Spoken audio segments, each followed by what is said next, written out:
Hi, welcome to our online service for December 26th. It has been a few months since we've done this, and I am glad to be joining you today as you are still in your jammies or you're watching this on your parents' phone or on the TV, all ready for just with the Christmas like tiredness and the thing of like, God, I've got so much going on. But thank you for taking time for joining us. We're going to get things started with a Christmas song that some of the words are kind of hard, but I think you will enjoy singing along. It's called We Three Kings.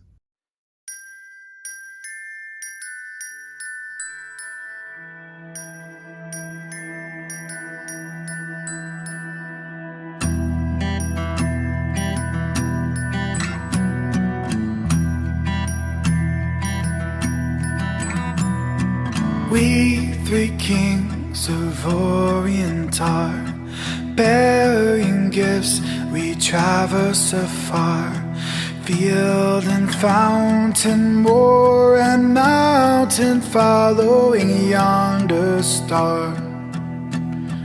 Oh, star of wonder, star of night, star with royal beauty bright, westward leading, still proceeding, guide us to thy perfect light.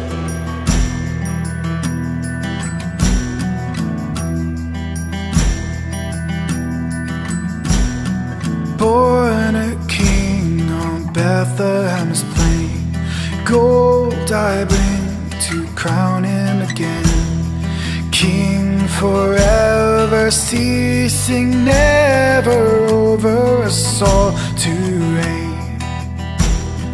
Oh, star of wonder, star of night, star with royal beauty bright, westward leading, still proceeding, guide us to thy perfect light.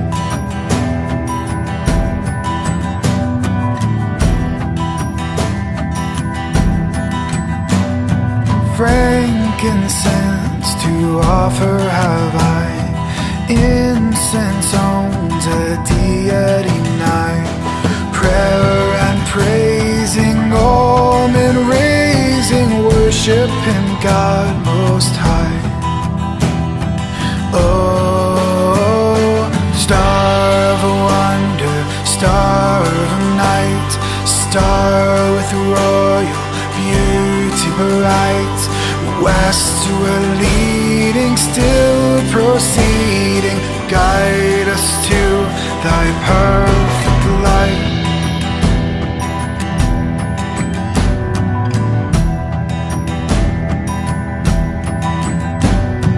Myrrh is mine, its bitter perfume, breeze of life, of gathering gloom, sorrow sighing, bleeding, dying, sealed in the stone cold tomb. Oh, star of wonder, star of night, star with royal beauty bright, westward leading, still proceeding, guide us to thy perfect light.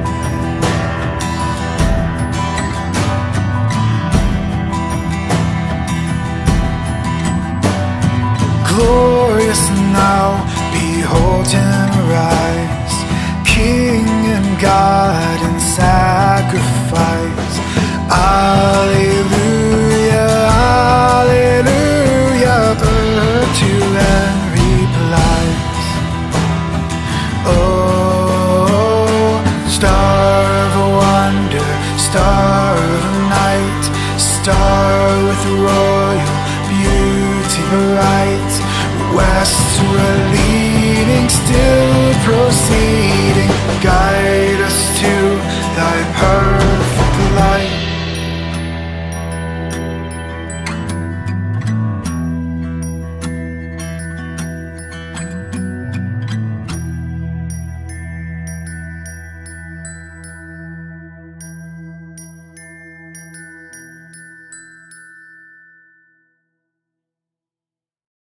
this is also our last week of our series, Life Amazing. We've talked about how Jesus, as we follow him, he can help us through the puzzles of life, the hard things that we face, the things that we go through, that God helps us, that life is amazing when we receive guidance from Jesus. And with that is our verse. Let's say our verse together. It's from Deuteronomy 31:6. Be strong and courageous. Do not be afraid or terrified because of them. For the Lord your God is with you. He will never leave you nor forsake you. Deuteronomy 31:6. How many of you know that verse? You guys are so smart. Today's main point is that Jesus is a rescuer. And the Bible story comes through the song that we just sang, the We Three Kings. The Bible doesn't really say there's three kings, but they give the three gifts of gold, frankincense, and myrrh. And so some people thought, well, I guess there must be three. But we don't really know. But those three kings, they heard of that a king was going to be born. And they followed the star. And as they got to the land of Israel, they said, we know we're close. They went to the king because where do kings get born? In palaces. So they went to the palace, they went to the king and said, the king, is it like, do you know what we're talking about? Like, do you have a house somewhere else? And the king Herod's like, I don't know what you're talking about because I haven't had a kid recently and I'm not going to have a kid right now. And so this king, I am really interested in finding out who is going to be king. And King Herod said to the wise men, when you find him, come back and let me know where he is so that I too could come and worship him. Really, he wasn't interested in worshiping Jesus. You see, King Herod was a really bad guy, like really bad. He really liked control too. He thought, I am the king, I want to stay king, and I want to do whatever I need to do to become king. And he had some wives that he thought were trying to connive against him and figure out ways that happen, and he killed his own wives. He had some kids that he thought were trying to figure out how to become king and get rid of them. He's like, and he killed his own kids.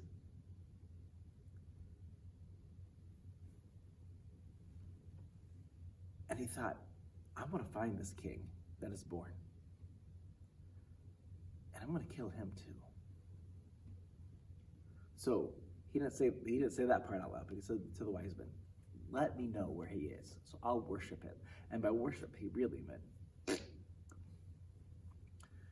And the wise men eventually found Jesus. We have a picture of its nativity, and there's Mary and Joseph and Jesus and the shepherds and the wise men all together. That may not be the exact way. Like, Jesus could have been a toddler, and then these guys show up. But they show up and they bring the gifts of gold and frankincense and myrrh. And Mary took those, and probably something that she treasured for a long time. And she stored in her heart, because as we read this story, a lot of the story comes from Mary telling the people who wrote the Bible, this is what happened.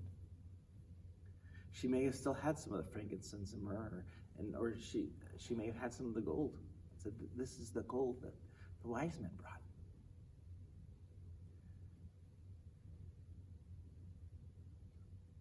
They came and they worshiped Jesus. And as they were getting ready to leave, God showed up in a dream and said, hey guys, don't go back to Herod. Don't tell him where the king is. Don't tell him where Jesus is at. And so when they left the country, they went a different way. And after a while, the king was like, I thought this was going to be easy. And the King Herod was like, the wise men are supposed to be coming back. And I don't know.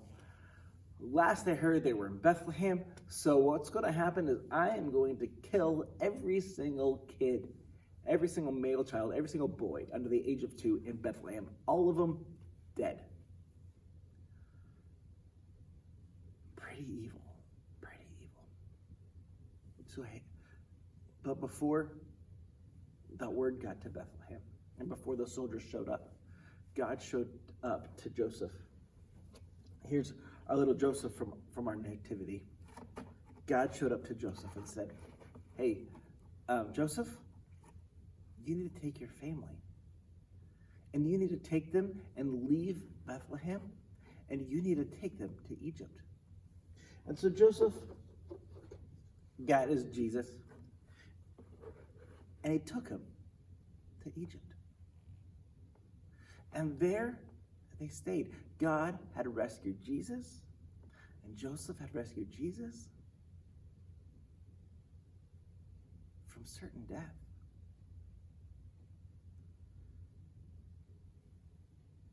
And as they were in Egypt for a while, eventually, King Herod dies.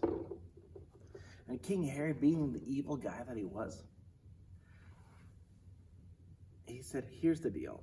People hate me, but I want them to remember and be sad on the day I die. So he took a bunch of the leaders of Israel, and he imprisoned them, and he told the guards, he said, here's the deal. When I die, kill all of these people. Because people may not be sad when I die, but they're going to be sad when the people that they love die. Thankfully, when the time came, the soldiers released them instead of killing them and said, go back. And Herod's son became king.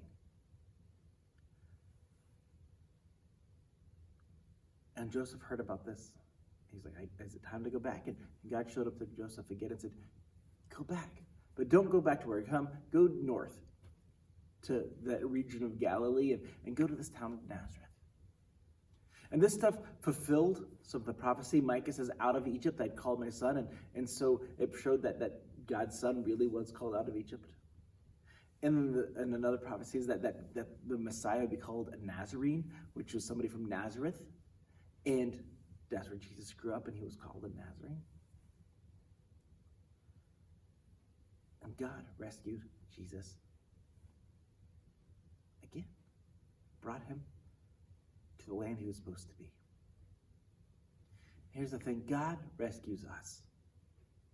Jesus rescues us. Sometimes we go through hard times in life, and we could see that God's hand is in it, and God rescues us. But one thing God rescues us is from sin, from the consequences that we have with sin, which is death. Forever away from God.